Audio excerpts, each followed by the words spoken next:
지금까지 광고 대행사한테 굉장히 많이 속았거나 당했다고 하시는 분들이 많았습니다. 오늘 드릴 말씀은 제 수강생이랑 또는 광고주분들이 저한테 맡기기 전에 항상 하시는 말씀이 있어요.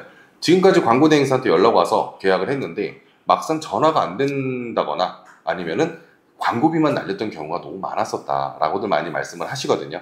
그래서 제가 오늘은 저희 마케팅 세어 팀이 아니더라도 이런 대행사는 걸러내야 된다 라는 거를 좀 언급을 해드릴 거고, 그리고 어떤 대행사를 선택해야 되는지, 어떤 걸 중점으로 봐야 되는지 다 알려드릴 거예요. 자, 일단 첫 번째, 연락이 먼저 오는 대행사 같은 경우는 피해야 됩니다.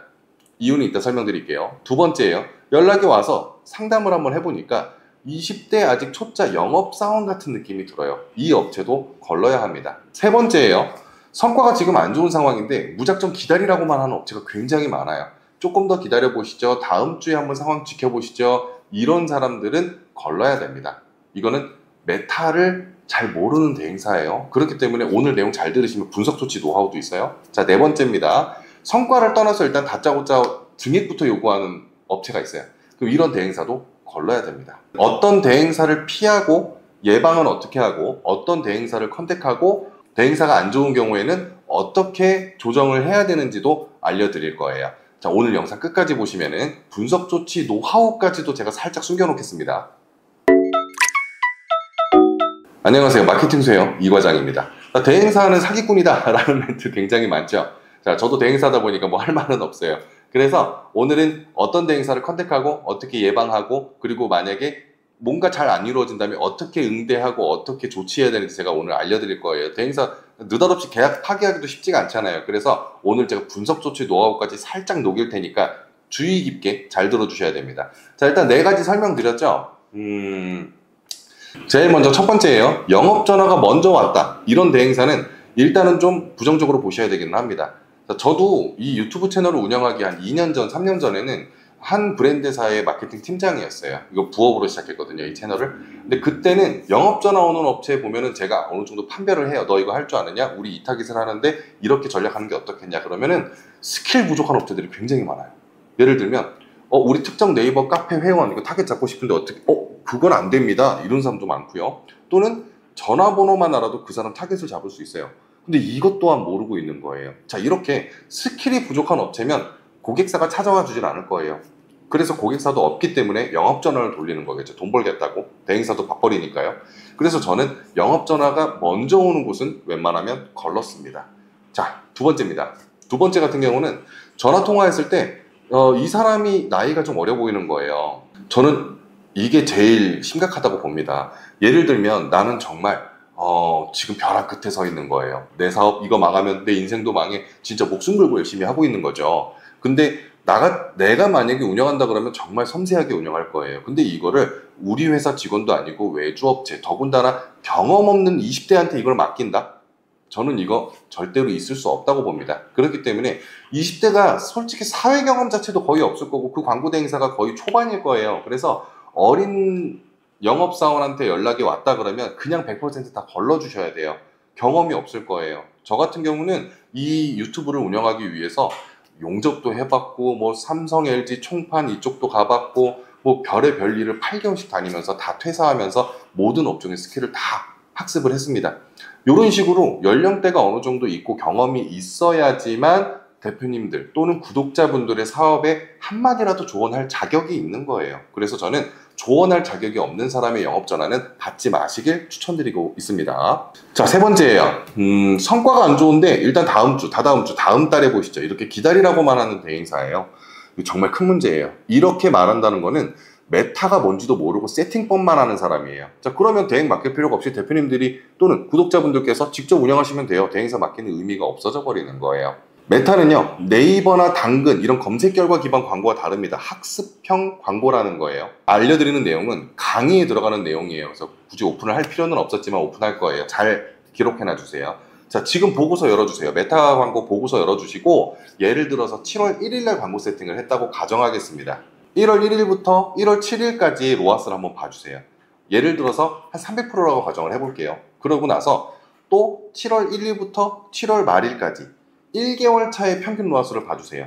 300% 똑같거나 아니면 100, 200% 이상 차이가 안 나요. 무슨 뜻이냐? 일주일 차의 로아스가 앞으로의 로아스다라는 거예요. 기다려봤자 의미가 없죠. 자, 좀 어렵다 생각하시는 분들을 위해서 쉽게 비유를 해보겠습니다. 자, 일주일 후에 수능이에요. 그럼 학생이 일주일 동안 공부를 할 시간이 생기는데 수능 결과를 400점 만점 중에 200점밖에 못 받아왔다고 가정해 볼게요. 걔가 과연 대학을 좋은 데를 갈 수 있을 것인가? 또는 대기업을 갈 수 있겠습니까? 못 갈 거예요. 그렇기 때문에 물론 갈 수도 있겠지만 네, 그렇기 때문에 저는 오히려 로아스가 애매한 상황이라고 한다면 손해가 가까워진다고 본다면 과감하게 끄고 다시 세팅해서 새로운 사람을 만나야 됩니다. 타겟을 바꿔버리라는 얘기가 아니에요. 새로운 사람을 만나는 방법은 여러 가지가 있죠.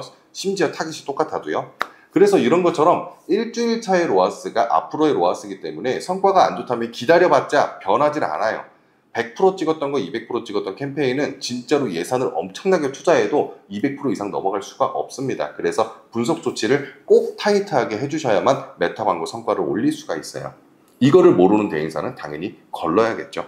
자, 그럼 나는 어떻게 해야 되냐? 사실 이거 계정마다 달라요. 일주일 동안 학습 기간인데 일주일 다 기다릴 필요는 없거든요. 그래서 제가 그냥 답변 드릴게요. 댓글에다가 메타 광고라고 작성해 주세요. 그리고서 어떤 상품인지 캠페인당 얼마인지 작성해 주시면 제가 며칠 차에 분석 조치하시라고 답변 드릴게요. 자, 네 번째입니다. 성과와 상관없이 일단 증액하라고 한다. 이 업체 같은 경우 진짜 빨리 걸러야 돼요. 하지만 이게 판단을 잘 하셔야 돼요. 왜 그러냐면 이 내용이 반은 맞지만 반은 틀린 내용입니다. 자, 예시 두 가지 한번 말씀드려 볼게요. 자, 예를 들면 하루 10,000원의 예산이라고 가정을 해볼게요. 나는 온라인 쇼핑몰이다. 내가 뿌려야 될 대상은 대한민국 전역이겠죠, 당연히. 대한민국 전역에 10,000원어치 전단지를 뿌리고 오라 그러면은 그 직원은 발밑에 그냥 던져버리고 끝나는 거예요. 그렇기 때문에 내 상품을 사줄 만한 사람들을 찾을 수도 없고 찾았다고 하더라도 학습하는 양이 너무 적죠. 수능 만점 못 받겠죠. 하지만 오늘은 내 밑바닥에 뿌리더라도 다음엔 다른 곳에 뿌립니다. 물론 기간이 걸릴 거예요. 이 계정 최적화 기간이 조금 필요합니다. 자, 그렇다면은 예산을 조금 어느 정도 늘려줘야지만 이게 학습도 빠르고 그 기간도 단축되면서 성과도 빠르게 올라갈 수 있다는 거예요. 자, 하지만 무분별하게 막 올릴 필요는 없어요. 왜 그러냐? 학습이 안 됐다 그랬죠? 그러면 신규 계정이 찍을 수 있는 로아스는 한계가 있습니다. 물론 상품이 엄청나게 좋거나 할인 이벤트가 잘 들어갔다면 처음부터 로아스를 찍을 수 있어요. 예를 들면 요것처럼요. 계정 만들자마자 저희가 세팅해드리자마자 바로 2000%가 넘어버리더라고요. 자, 이런 상황을 제외하고서는 사실상 예산을 아무리 많이 태워봤자 한계가 있어요. 신생아라는 거죠. 이제 태어난.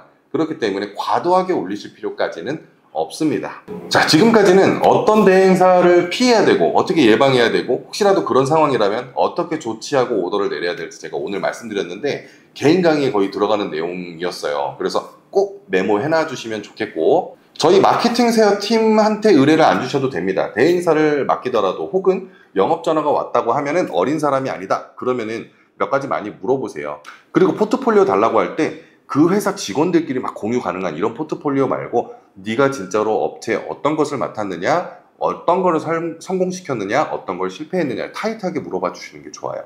그래서 타이트하게 물어보시고 내 회사 면접 보듯이 타이트하게 봐주십시오. 자, 다시 한번 정리해 드릴게요. 계정마다 분석 조치 기간, 예산마다, 상품마다 다 다릅니다. 그래서 댓글에다가 메타 광고라고 작성해 주세요. 그리고 나서 하루 캠페인당 예산이 얼마인지와 상품이 어떤 건지 알려주세요. 분석 조치 기간 제가 답변 드리겠습니다. 그리고 만약에 직접 운영하시는 게 너무 어렵다 또는 시간이 부족하다라고 하시는 분들은 여기 보시면 풀친 제 마케팅 세요 이과장 채널이 있어요. 이쪽으로 문의 주시면은 제가 직접 전화 드리겠습니다.